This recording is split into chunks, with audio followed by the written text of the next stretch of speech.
आप देख रहे हैं जे न्यूज और मैं हूं जेपी सोनी।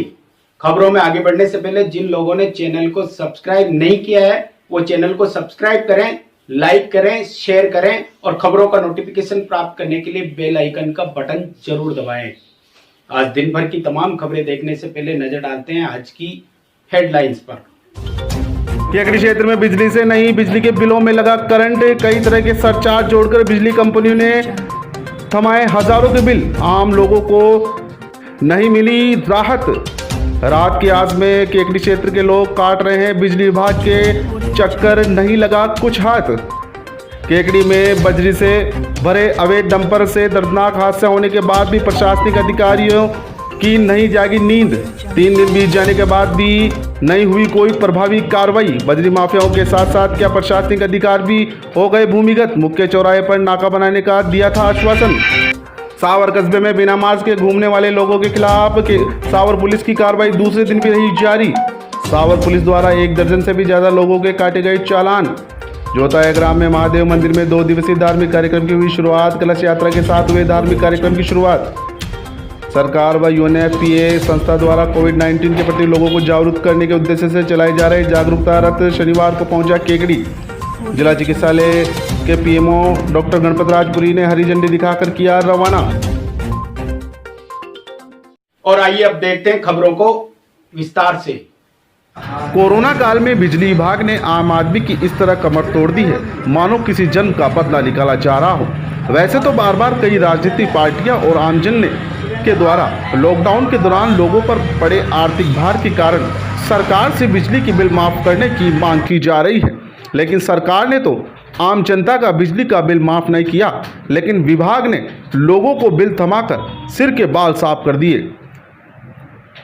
बिजली विभाग ने बिजली के बिल जारी किए हैं। उन बिजली बिलों को देखकर कई लोगों की बीपी हाई और लो हो गई। दरअसल लॉकडाउन के बाद विभाग ने हर एक घर में ऐसा बिल थमाया है जिसे देखकर हर एक व्यक्ति का ब्लड प्रेशर हाई होना लाजमी है। इस बार गणित के एक अंक के आगे कई जीरो लगाकर विभाग ने आमजन को बिजली का बिल थमाया है। दरअसल इस गर्मी के सीजन में घरों में बिजली तो नहीं आई, लेकिन बिजली का बिल जरूर करंट से भरपूर आया है। लॉकडाउन के बाद भी बिल में 4 माह की राशि दर्शाई गई है। हालांकि लॉकडाउन के दौरान भी विभाग ने एवरेज बिल थमाया था, जिसको अधिकतर लोगों ने ऑनलाइन जमा भी करवाया, लेकिन उस राशि को जमा कराने के बाद भी बिल के भुगतान राशि कई गुना ज़्यादा आई है। इस बार बिजली विभाग ने स्थायी शुल्क में भी बेतहाशा बढ़ोतरी करके भेजा है। स्थायी शुल्क किसी भी बिल में एक समान नहीं है। अगर बिल में स्थायी शुल्क की राशि अलग अलग दर्शाई गई है। इसके साथ साथ जिन लोगों ने लॉकडाउन के दौरान एवरेज बिल ऑनलाइन जमा कराया था, उसकी राशि भी खासा फेरबदल हुई है। जिन लोगों ने 2000 जमा कराए, उनकी जमा राशि 1800 रुपये दर्शाई जा रही है। ऐसा मामला हर एक बिल में दर्शाया गया है। आखिर लॉकडाउन के बाद आर्थिक मार झेल रहे लोगों पर विभाग कौन से जन की दुश्मनी निकाल रहा है। सरकार ने बिजली के बिलों की दरों में छूट तो नहीं दी, लेकिन आर्थिक भार कंधों पर जरूर डाल दिया है। जिन लोगों ने बिजली का बिल आ चुका है वह लोग गम में डूबे हैं, और जिनके नहीं आया है वह लोग इंतज़ार करें अपनी बीपी लो और हाई होने का, क्योंकि अब की बार ये करंट आपको भी लगने वाला है। सुबह से ही कई लोग बिजली के बिलों को लेकर केकड़ी स्थित विभाग के इस भीषण गर्मी में भी चक्कर लगा रहे हैं, लेकिन शायद उनके हाथ कुछ लगने वाला नहीं है। इस बार के बिजली के बिलों को देखकर आम जनता द्वारा तरह तरह के कयास लगाए जा रहे हैं। कई लोग तो आरोप लगा रहे हैं कि बिजली कंपनियां अपने घाटे से उबरने के लिए आम लोगों की कमर तोड़ रही है। वहीं आमजन का मानना है कि आखिर वह अपना दुखड़ा सुनाए तो किसे सुनाए। ऐसे में जनता का दुखड़ा सुनने वाला कोई नहीं। सरकार ने लॉकडाउन के दौरान बिजली के बिलों को माफ करने का वादा तो किया था, लेकिन वह वादा धरातल पर नहीं उतरा, बल्कि बिजली कंपनियों ने और अधिक बिल थमाकर आमजन की कमर तोड़ दी है। गर्मी की तपन बहुत ज़्यादा है और आम लोगों को गर्मी से राहत पहुंचाने के लिए और सुकून देने के लिए यहाँ से घरों तक बिजली सप्लाई की जाती है। हम बिजली विभाग के दफ्तर में खड़े हैं और यहाँ से ही आम लोगों को राहत पहुँचाने के लिए करंट दिया जाता है ताकि लोगों के घरों में बिजली पहुँचे। लेकिन इस बार आम जन के घरों में बिजली कम पहुँची है और बिजली के बिलों में करंट अधिक पहुँचा है। लोगों की ये हालात है कि बिजली के बिलों को हाथ में लेते ही इतने झटके लग रहे हैं कि मानो लोग त्राहिमाम कर रहे हैं। चाहे केकड़ी शहर की बात करें या केकड़ी इलाके के ग्रामीण क्षेत्रों की, हर जगह इस बार बिजली के बिलों में छप्पर फाड़ राशि दर्शाई गई है। चारों तरफ हंगामा मचा हुआ है, लोग बिजली विभाग के दफ्तरों के चक्कर लगा रहे हैं, लेकिन फिलहाल किसी तरह की उम्मीद नहीं की जा सकती कि आम जन को राहत मिलेगी, क्योंकि आम जन को राहत देने वाली सरकार खुद अपनी कुर्सी बचाने के लिए क्वारंटाइन हो रखी है। ऐसे में आम जन को राहत पहुंचाने की वैक्सीन सिर्फ सरकार के पास में है और फिलहाल आम लोगों को राहत पहुंचाने के लिए यह वैक्सीन नहीं मिल सकती। लॉकडाउन के बाद लोगों पर काफ़ी आर्थिक भार पड़ा है और बार बार ये मांग की जा रही है सरकार से कि 2 माह का बिजली का बिल माफ़ किया जाए। फिलहाल सरकार ने आम लोगों को राहत तो नहीं पहुंचाई है, बिजली के बिल माफ़ तो नहीं किए गए हैं, लेकिन बिजली कंपनियों ने आम जन को झटका जरूर दे दिया है, क्योंकि केकड़ी क्षेत्र में पूरी तरह से बिजली के बिलों में इतनी राशि दर्शाई गई है, मानो इस बार जो बिजली का बिल देखा गया है, ऐसा लग रहा है जैसे किसी खाद्य व्यापार की दुकान से किसी परचूनी सामान का कोई बिल आया हो। इस तरह से कई तरह की राशि उसमें दर्शाई गई है। और जो राशि की बात करें तो जो नियमित शुल्क है उसमें भी अलग अलग राशि दर्शाई गई है बिलों में। और लगातार केकड़ी क्षेत्र के लोग, केकड़ी शहर के लोग विद्युत विभाग के चक्कर लगा रहे हैं, बिजली के बिलों को दिखा रहे हैं, लेकिन यहाँ पर सिर्फ बिजली के विभाग में भी आम लोगों को कोई राहत नहीं मिल रही है। सिर्फ उनको एक आश्वासन मिल रहा है, वो भी बिजली के बिल कम करने का नहीं है, बल्कि बिजली के बिलों को उनको पूर्ण रूप से चुकाना पड़ेगा और ये राशि देना ही होगा। अगर आपको बिजली चाहिए तो ये राशि देनी होगी। फिलहाल आम लोगों को राहत पहुंचने की कोई उम्मीद नहीं है।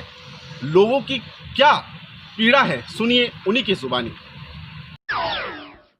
आज लाइट के बिल जमा कर रहे हैं, जिसमें सभी ग्रामवासियों के लाइट तो पूरी नहीं आती है, लेकिन लाइट के झटके ज़रूर लग चुके हैं। स्थायी शुल्क 1155 रुपये की स्थायी शुल्क आ रही है। किसी के 1200 है, किसी के 1500 है, किसी के 1800 है। स्थायी शुल्क बहुत ज़्यादा बढ़कर आ चुकी है तथा लाइट की जितने मीटर में रीडिंग नहीं है उससे ज़्यादा लाइट की रीडिंग के पैसे भी लिए जा रहे हैं।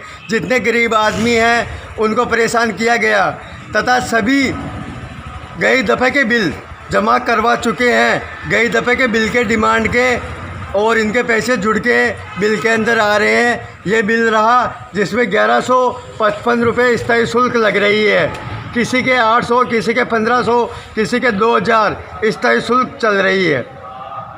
मैं प्रशासन से निवेदन करना चाहता हूँ, कृपया ध्यान दें, अन्यथा जूनिया ग्रामवासियों को धरना देके बैठना पड़ेगा।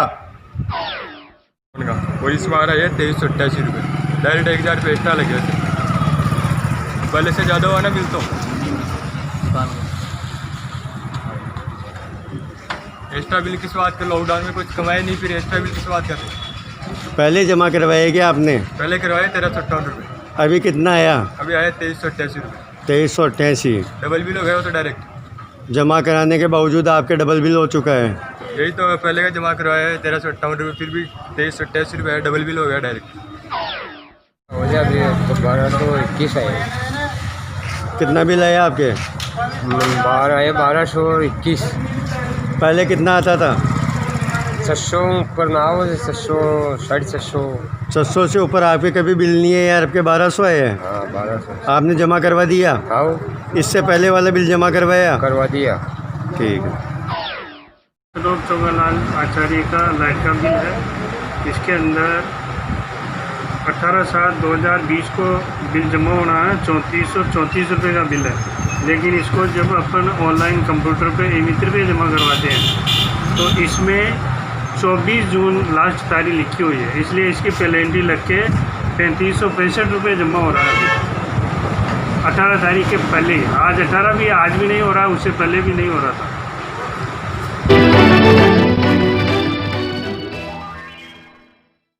केकड़ी में 3 दिन पूर्व जयपुर भीलवाड़ा बाईपास पर अवैध बजरी से भरे डंपर द्वारा 5 साल के मासूम बच्चे को कुचलने की घटना के बाद भी प्रशासनिक अधिकारियों ने बजरी माफियाओं के खिलाफ कार्रवाई करने में किसी तरह की दिलचस्पी नहीं दिखाई है। दुर्घटना के 3 दिन बीत जाने के बावजूद विभाग द्वारा एक भी कार्रवाई नहीं की गई। हालांकि दुर्घटना के बाद बजरी माफियाओं में प्रशासनिक कार्रवाई का भय उत्पन्न हो गया, जिसकी वजह से अधिकतर बजरी माफिया भूमिगत हो गए हैं। केकड़ी क्षेत्र के बजरी खनन के मुख्य स्थान धुंधरी, बास्टा सहित अन्य जगहों पर सन्नाटा देखा गया। वहीं क्षेत्र में बजरी से भरे ट्रैक्टरों की आवाजाही भी नजर नहीं आई। बजरी माफियाओं में खौफ है, लेकिन प्रशासनिक अधिकारी शायद मामले को लेकर चिंताग्रस्त नहीं है। इसी का उदाहरण है कि 3 दिन बीत जाने के बावजूद संबंधित विभाग और प्रशासन हाथ पर हाथ धरे बैठा है और कार्रवाई के नाम पर कुछ नहीं।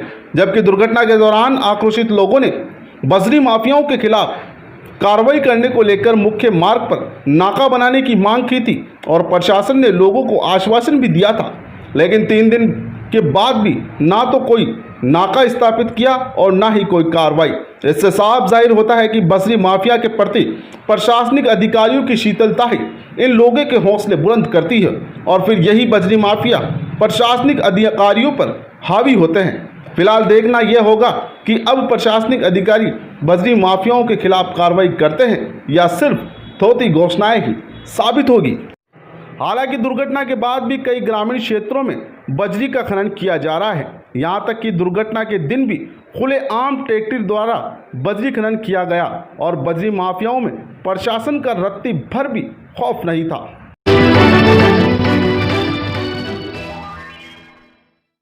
कोविड-19 के प्रति आम लोगों में जागरूकता लाने के उद्देश्य से स्वास्थ्य विभाग व एक संस्थान UNFPA के सहयोग से विभिन्न जिलों में जागरूकता रथ के माध्यम से जागरूक किया जा रहा है। ये जागरूकता रथ शनिवार को केकड़ी पहुंचा, जहां पर केकड़ी के जिला चिकित्सालय के PMO डॉक्टर गणपतराज पुरी ने जागरूकता रथ को हरी झंडी दिखाकर रवाना किया। गणपत पुरी ने बताया कि सरकार द्वारा 30 दिनों का जागरूकता अभियान चलाया गया है, जिसके तहत इस रथ द्वारा जिले के विभिन्न गाँव में व कंटेनमेंट एरिया में लोगों को जागरूक किया जाएगा। रथ द्वारा लोगों को पंपलेट बांटे जाएंगे और माइक द्वारा भी लोगों को सोशल डिस्टेंसिंग, मास्क व सरकार की अन्य गाइडलाइन की पालना कराने के लिए जागरूक किया जाएगा। जागरूकता रथ को हरी झंडी दिखाने के दौरान राजकीय चिकित्सालय के कई चिकित्सक मौजूद थे।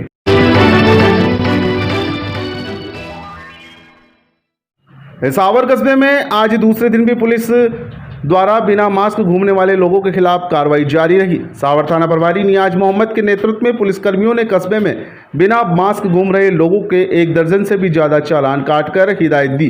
कार्रवाई के दौरान पुलिसकर्मियों ने कस्बे के मुख्य मार्ग सहित दुकानदारों को मास्क लगाने व सोशल डिस्टेंस रखने की हिदायत भी दी है। गाइडलाइन का उल्लंघन करने पर कार्रवाई के निर्देश भी दिए हैं।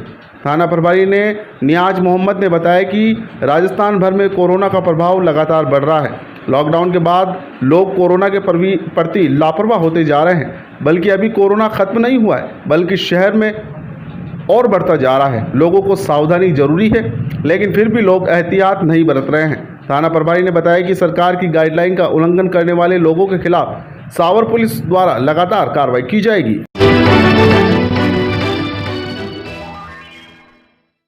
जोताया ग्राम में महादेव मंदिर परिसर में पिवनिया तालाब पर 2 दिवसीय धार्मिक कार्यक्रमों का आगाज शनिवार को कलश यात्रा के साथ हुआ।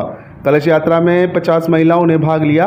कलश यात्रा को पंडित नाथूलाल शर्मा बडला ने मंत्रोच्चार के साथ विधि विधान पूर्वक रवाना किया। डीजे की मधुर स्वर लहरियों के बीच युवा वर्ग थिरकता हुआ नजर आया।